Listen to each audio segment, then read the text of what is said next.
नमस्कार, मैं हूं स्वप्निल वर्मा और आप सभी देख रहे हैं इंडिया डेली डिजिटल।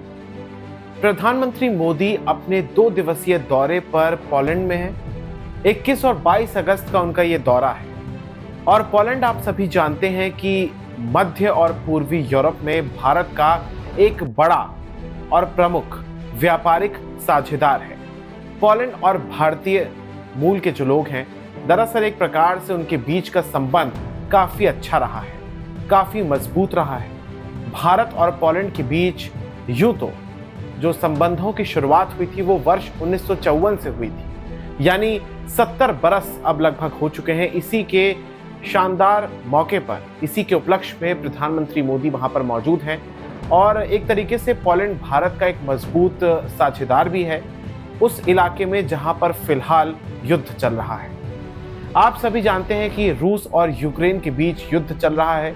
2 वर्ष से ज्यादा का समय बीत चुका है और पोलैंड यूक्रेन के साथ अपनी सीमाओं को साझा करता है। प्रधानमंत्री मोदी इस वक्त वॉर्सो में है, जो कि पोलैंड की राजधानी है।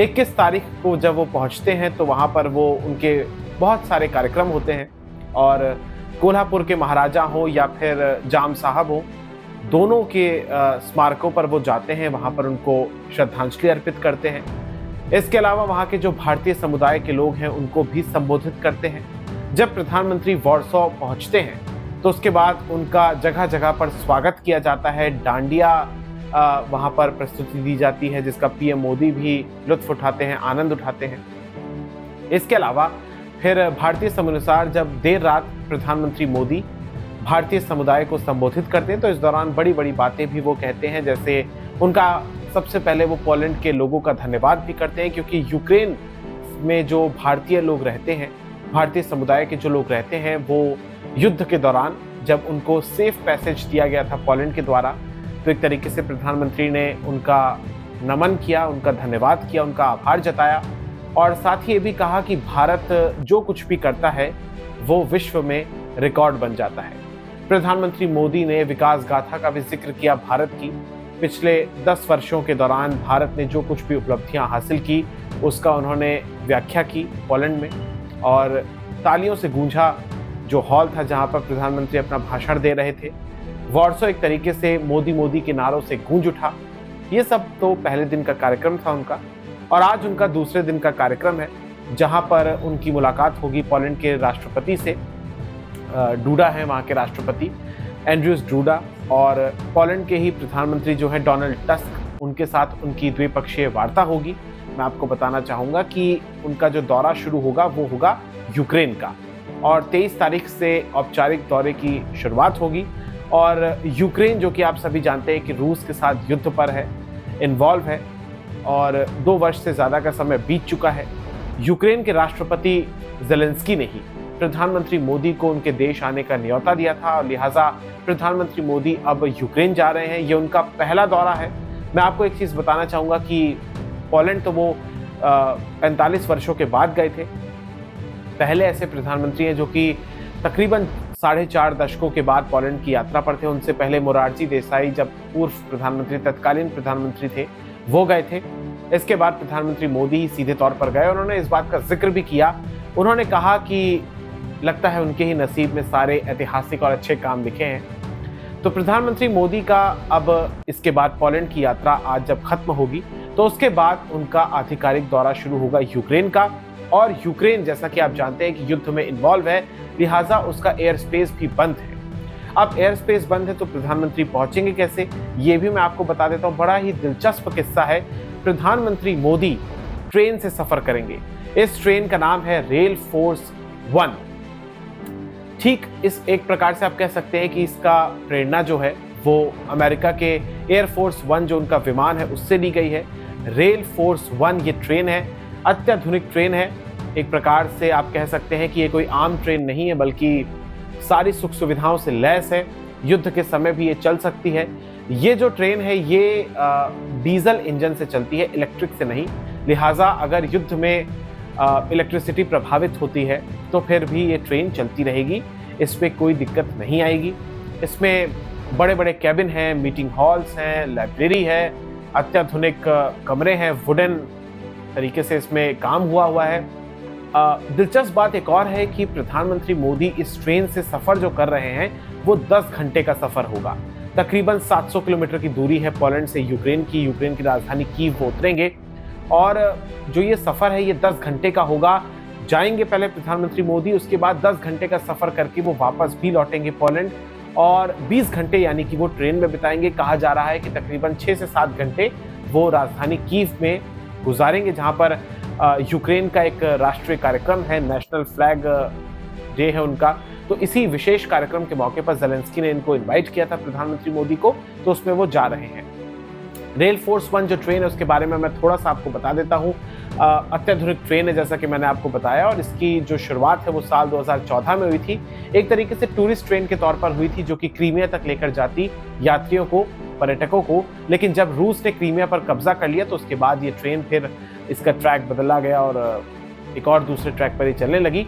मैं आपको बताना चाहूँगा कि प्रधानमंत्री मोदी कोई पहले ऐसे नेता नहीं है जो इस ट्रेन से सफ़र कर रहे हैं। प्रधानमंत्री मोदी के अलावा या उनसे पहले आप माने तो चाहे जो बाइडेन हो अमेरिकी राष्ट्रपति, या इटली की प्रधानमंत्री हो जॉर्जा मेलोनी हो, या तत्कालीन प्रधानमंत्री जो हैं पूर्व प्रधानमंत्री ब्रिटेन के ऋषि सुनक हो, या फ्रांस के राष्ट्रपति इमैनुअल मैक्रोन हो, ये तमाम नेता भी जो वैश्विक लीडर हैं ये भी इस ट्रेन से सफ़र कर चुके हैं। वैसे तो मैं आपको बताना चाहूँगा कि यूक्रेन और भारत के रिश्तों में कोई ऐसी खटास नहीं है, लेकिन फिर भी भारत एक तरीके से तटस्थ रहा है।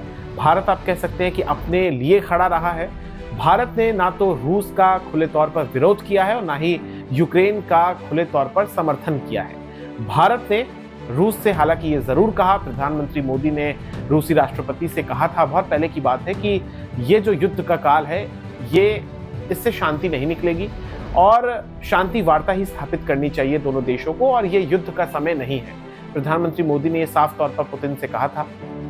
पिछले महीने ही उनकी जुलाई के महीने में ही राष्ट्रपति पुतिन से मुलाकात भी हुई थी जिसकी आलोचना काफ़ी की थी ज़ेलेंस्की ने। लेकिन अब देखिए भारत की दबदबा, आप देखिए कि भारत के प्रधानमंत्री को वो बुलाते हैं और एक तरीके से उम्मीद भी जताते हैं कि कुछ हल निकलेगा, कुछ समाधान निकलेगा। पूरे विश्व की नज़रें इस समय आप कह सकते हैं कि प्रधानमंत्री मोदी के दौरे पर हैं।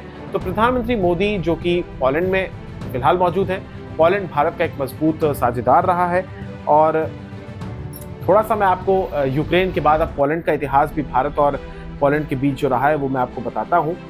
प्रधानमंत्री मोदी जो यहाँ पर है मौजूद, 1954 में भारत और पोलैंड के बीच राजनयिक संबंध स्थापित हुए थे। 1957 में पोलैंड की जो राजधानी है वॉर्सो, वहाँ पर भारतीय दूतावास खुला था और 1900 तकरीबन 89 में पोलैंड में लोकतांत्रिक व्यवस्था और वहाँ पर आई थी और भारत से रिश्ते मजबूत हुए थे। उससे पहले 1979 में 1979 में किसी भारतीय पीएम की पोलैंड की पिछली यात्रा हुई थी जो कि मैंने आपको बताया मोरारजी देसाई थे। और साल 2004 में पोलैंड यूरोपीय संघ में शामिल हुआ था और लगातार वो भारत का एक अहम आर्थिक भागीदार, सहयोगी बना हुआ है। इसके अलावा मैं आपको बताना चाहूँगा कि एक तरीके से जो भारत के जो संबंध है, द्विपक्षीय संबंध है, उनको पुनर्जीवित करने का ये पूरा का पूरा एक तरीके से आप कह सकते हैं दौरा है। और जो राष्ट्रपति हैं आंद्रे सेबेस्टियन टूडा, उनके साथ भी वो मुलाकात करेंगे प्रधानमंत्री मोदी। और राजनयिक संबंधों की स्थापना की 70वीं वर्षगांठ चल रही है पोलैंड के साथ, जो एक तरीके से ऐतिहासिक है।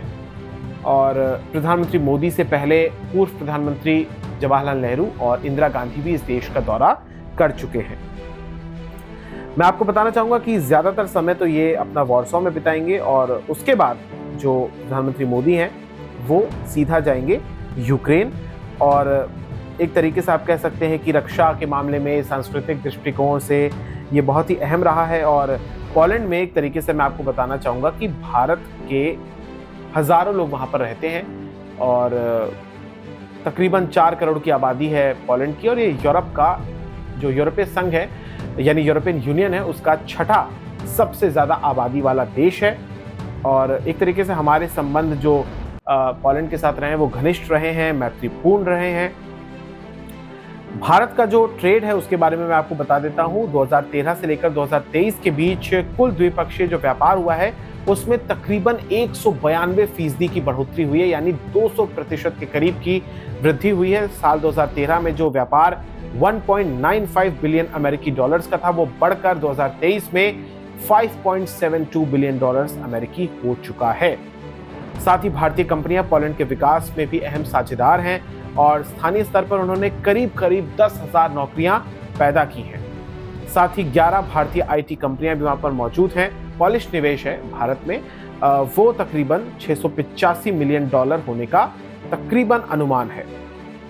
तो इसके अलावा भारत से पोलैंड कपड़े और इससे जुड़ी वस्तुओं का आयात भी 2023 में बढ़कर 645 मिलियन अमेरिकी डॉलर्स का हो गया था। तो पोलैंड को भारतीय निर्यात में कपड़ा सबसे बड़ी हिस्सेदारी रखता है। 25,000 के करीब भारतीय यहाँ पर रहते हैं और ज्यादातर इसमें वस्त्र और इलेक्ट्रॉनिक्स के व्यापारी शामिल हैं। 5,000 के करीब छात्र भी ऐसे हैं जो कि पोलैंड में पढ़ाई कर रहे हैं।